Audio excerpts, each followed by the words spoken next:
Québécois, c'est pas gagné. Non, c'est pas gagné.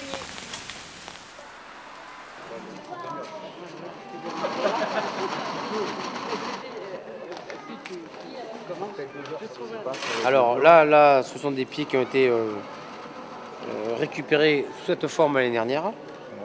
Donc cette année, ils sortent. Voilà. Et pourquoi? Parce que dans les houblons, on a 100 variétés à peu près. Et on n'en a que 50 qui, on va dire, qui sont commercialisées sur le papier, sur le catalogue. En réalité, des fois, quand on appelle, il va y en avoir une trentaine de disponibles. Alors, ça, c'est une problématique parce que le brasseur, sa spécificité, c'est d'abord l'âme qu'il va mettre dans la bière, mais c'est aussi le choix de ses matières premières. Donc, si tu veux créer vraiment une bière artisanale et qui a une identité, c'est d'abord le choix des matières premières qui va donner une âme à ton produit. C'est comme un vigneron qui va choisir ses cépages. Donc la première étape du brassage, c'est de mettre dans l'eau une certaine quantité de malt d'orge qui a été écrasée grossièrement au départ, et de passer par différentes étapes des paliers de température qui vont faire travailler différentes enzymes et qui vont libérer, chaque type d'enzyme va pouvoir libérer des types de sucres particuliers qui vont donner de la saveur particulière ou de l'alcool, etc., etc.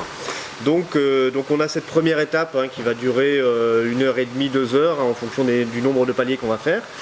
Et une fois qu'on a dissous cet amidon, qu'on a du jus d'amidon dégradé, on va pouvoir filtrer et séparer l'ensemble des parties solides et de la partie liquide, donc ce qu'on appelle le mou. Une fois qu'on a fait ça, on va refaire chauffer notre mou pour le porter à ébullition et pouvoir rajouter une herbe spécifique qui est le houblon, qui va jouer un triple rôle dans la fabrication de la bière.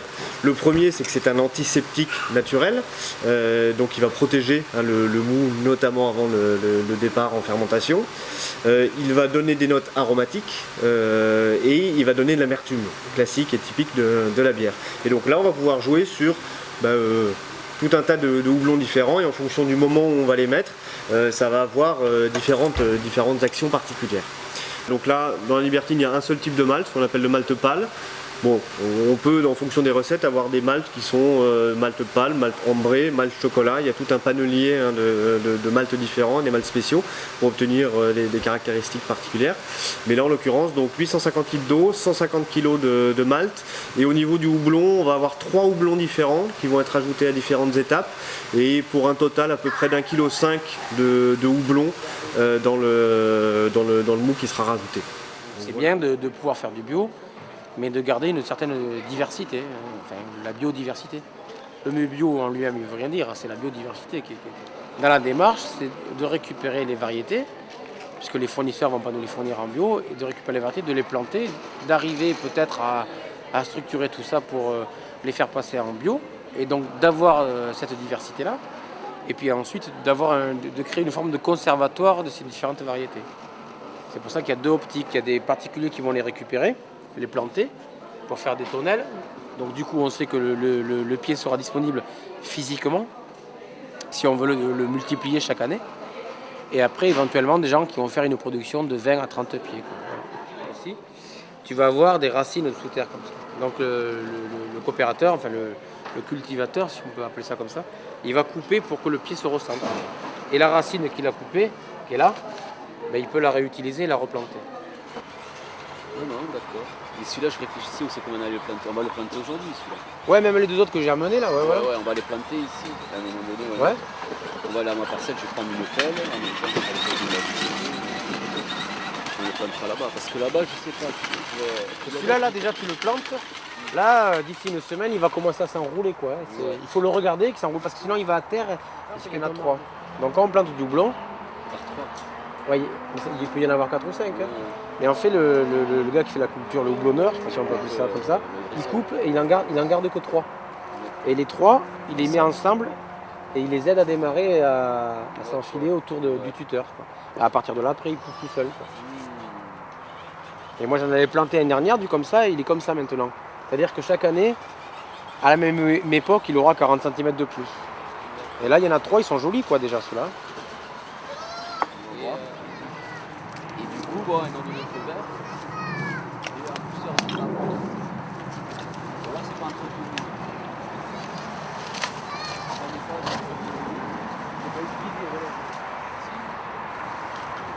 Là, tu vois. Mais là, si tu veux, il y a des gosses qui des fois ils viennent jouer dans l'arbre ou quoi. Ah. Alors que là, je sais pas. Là derrière. Ouais. Plutôt Il faudra là, que tu le surveilles pour l'aider à monter quoi. Voilà, et je l'aiderai avec ceux-là. Là. Avec ces petits gosses. Ouais, je pense que là c'est bon. Qu'est-ce que t'en penses? Ouais. Ben, moi je suis pas jardinier, je suis brasseur moi. On l'est tous plus ou moins les jardiniers. Oui. Voilà. Hop. Comme tout est humide. Et le planter. Les houblons vont envahir Toulouse quoi. Voilà. Et là après, en terre fine, il faut de la terre fine autour de. Donc je préfère le faire à la main. Ah bon d'accord. Comme ça, tu peux faire aussi. Oui, on peut en avoir un peu. C'est-à-dire là, quand on le recoupe, chaque année, il repart du bas. Oui. Et le rhizome dessous, il grossit. Oui, il grossit. fait des grosses racines ou il reste... Non, il va grossir et le but c'est que justement c'est de le décaisser autour Ouais. et de couper les racines à l'extérieur. Ouais. Comme ça le rhizome il va s'enfoncer Ouais, petit à petit. pour pas qu'il trace. Et voilà. Et en fait, ce que tu vas couper, tu peux le replanter. Et le réseau des planteurs de houblon vient s'insérer dans un réseau plus large qu'on appelle pour l'instant des planteurs de semeurs de biodiversité qui a démarré sur des affaires de sauvegarde de graines, de semences de blé des semences locales du Tarn. On a 35 variétés de blé que des paysans utilisent mais qui ne sont pas au catalogue, que les paysans ont des difficultés à se procurer. Et l'idée était venue de demander à des jardiniers de venir aider à la sauvegarde, donc non pas pour de la production paysanne, mais pour la sauvegarde des plants. Donc à tout hasard, on avait lancé un appel via Nature et Progrès, et c'est une affaire qui a pris 70 jardiniers sont venus au rendez-vous pour avoir des graines de blé à semer dans leur jardin, 1 mètre carré de blé. Et la surprise générale, parce que je ne pensais pas du tout, c'était il y a 1 an maintenant, une année, donc on a planté du blé au mois d'octobre. Et entre-temps, en parallèle à ça, donc avec Stéphane, on parlait de ces problèmes de houblon, qu'il lui n'arrivait pas à se procurer, que le fait d'être en bio, les choses qu'il a peut-être déjà expliquées. Donc en attendant, j'ai mis des piquets parce que c'est des houblons qui ont été plantés mi-avril. Ouais. Et donc ont déjà pris un peu de hauteur. Alors ceux-là sont plutôt une variété qui est en retard chez tout le monde. Il y a 6 pieds d'une variété qui s'appelle Goldie. Et alors en plus j'ai rajouté 4 pieds de houblon sauvage. Celui-là c'est un sauvage. Qui s'est bien plu. On expérimente complètement dans les essais. C'est parce qu'on connaissait Christian Garland qui était producteur brasseur, paysan brasseur. Et j'avais vu sa houblonnière et donc il m'avait expliqué que le houblon pouvait partir en tonnelle. Et je l'ai seriné pendant 3 ans pour me donner 2 rhizomes de houblon. Et donc un jour, il m'a donné un rhizome de houblon que j'ai partagé en 2. Et ça a commencé comme ça. Donc il y a 6 ans, j'ai pu planter ces 2 rhizomes de houblon dans notre jardin qui sont partis donc en tonnelle. Voilà. Et puis après, il y a eu l'arrivée de Stéphane comme brasseur et de la problématique de ne pas trouver de houblon. Enfin bon, Stéphane est passé en bio d'abord. Donc il s'est engagé dans une autre démarche et il y a eu la problématique de ne pas pouvoir s'approvisionner en houblon bio. Et puis moi je lui ai dit, mais attends, mais moi j'ai du houblon dans le jardin parce que les fleurs, moi j'en cueillais un peu pour faire de la tisane, mais bon je sais pas quoi en faire, c'était joli. Mais... houblon. Voilà, c'est le houblon. Et bon là il faut que j'attache tout ça là. Faut que je te tienne le parapluie. Non, ça va. Donc voilà, toutes les feuilles, toutes les branches, je vais les faire monter en haut et puis ça va couvrir, dans 1 mois, je pense que ça aura couvert la tonnelle entière. D'accord. Et l'idée, après ça a germé, c'était un peu...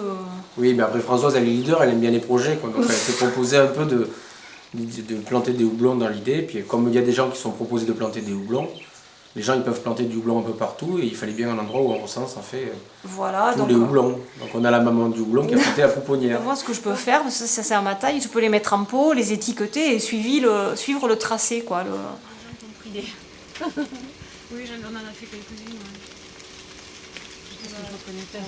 Ouais. La forme des feuilles, tu vois, on regarde ceux qui sont sortis le plus tôt. Là, il y a les rhizomes que Stéphane a fait venir du Canada. Et c'est quoi? C'est une centrale C'est des gens qui font du houblon et des choux-fleurs.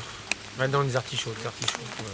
Donc là, il y a 6 variétés aussi, mais ils ont voyagé pendant 21 jours dans du plastique et on pense que ça va pas le faire, tu vois. C'est intéressant parce qu'une même variété peut être plantée à des endroits différents, mais les terres sont différentes, les orientations sont différentes, le vent est différent.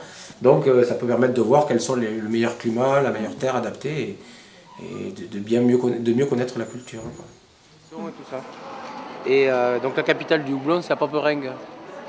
Alors Poperingue, c'est à 10 km de la Belgique, c'est au-dessus de Lille, là, entre Lille et Bruges, bon, grossièrement. Et c'est la capitale du houblon, il y a un musée du houblon, il y a les producteurs de houblon, ils sont 30. Quand tu vas au musée du houblon, à Poperingue, ils te donnent une carte où tu peux trouver les champs de houblon. Donc si on t'indique là où sont les champs, ça veut dire qu'il y a une notion de rareté. C'est comme si ici on t'indiquait où c'est qu'il y a des vignes. Donc c'est assez antinomique puisque c'est le pays du houblon, mais on arrive à un stade où on t'indique où c'est qu'il y en a. Donc voilà. Ça veut bien dire qu'il y a une tradition qui est en train de se perdre en fait.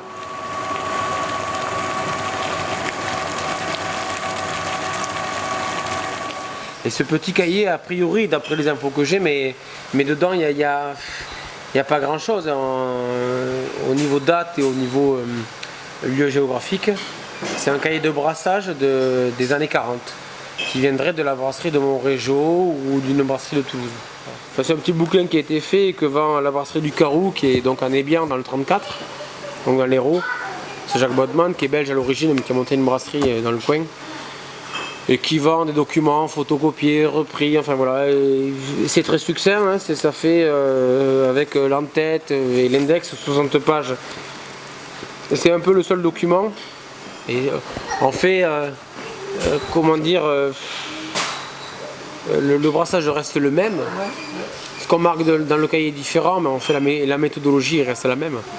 On n'a pas bougé en 70 ans. Heureusement. Le même savoir et savoir-faire.